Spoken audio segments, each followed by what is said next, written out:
Born out of the Kent State shootings, an unusual rock act emerged out of Akron, Ohio, with a mission statement that focused on the de-evolution of humanity. In Ohio in the 70s, it was really a period of the extended House of Pain, not the group, the reality of the House of Pain.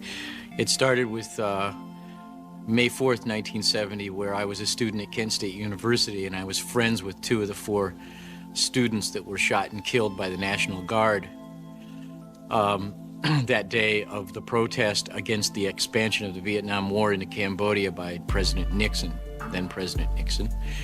And it was an unbelievable experience because it completely changed me from some kind of free love, pot-smoking hippie into a very politicized person that had a new agenda and a new well-founded anger that's carried me through for 20 years hence.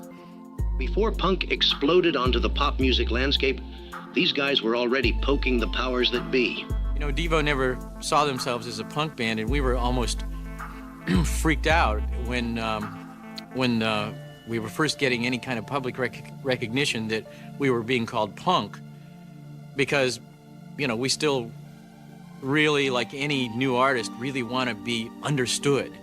You have the foolish idea that you can be understood, that there isn't something bigger than you that has its own destiny, its own momentum that's going to sweep you up in it.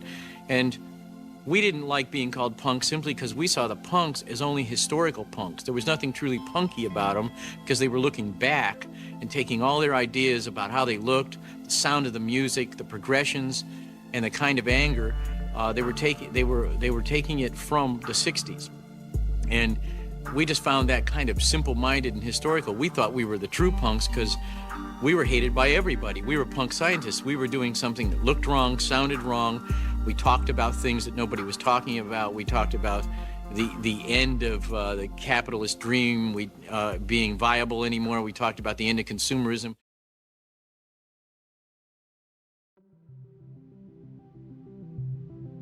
You may recognize this band from their flower pot headgear or energy domes, but you may be unaware of their mascot, the eerie, childlike Boogie Boy.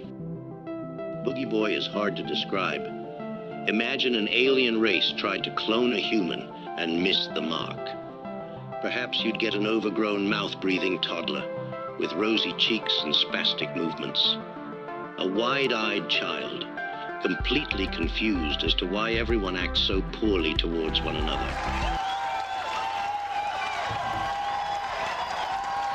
Do you want Boogie Boy? Do you want Boogie Boy? Do you want Boogie Boy? What are you gonna get? DEVO's character, Boogie Boy, that showed up in our very first video and was our mascot all through all the videos, immediately connected with people. It was very strange. We never even anticipated that. But I think it was because it was so perverse yet so kind of sad. You know, he was so pathetic and vulnerable and twisted. It's like any masked or clowned figure, you know. I mean, I and the rest of the band always hated clowns. But a baby head, a big baby, literally a baby adult running around, confused and bemused by the world, almost like Harpo Marx character, because basically he's a mime in these videos. We have no dialogue, so he's a mute. He can only project a feeling, and the fact that it could come through that mask because of the way Mark moved, and the way, the context we put him in, just affected people on that primal level, like the way a silent film does. We thought it was great once they really loved Boogie Boy. We used to play with that, and we'd always bring Boogie Boy out in concert because he was the infant mascot of de-evolution. He was as old as the mountains, but as yet unborn. And I'd like to see Boogie Boy again.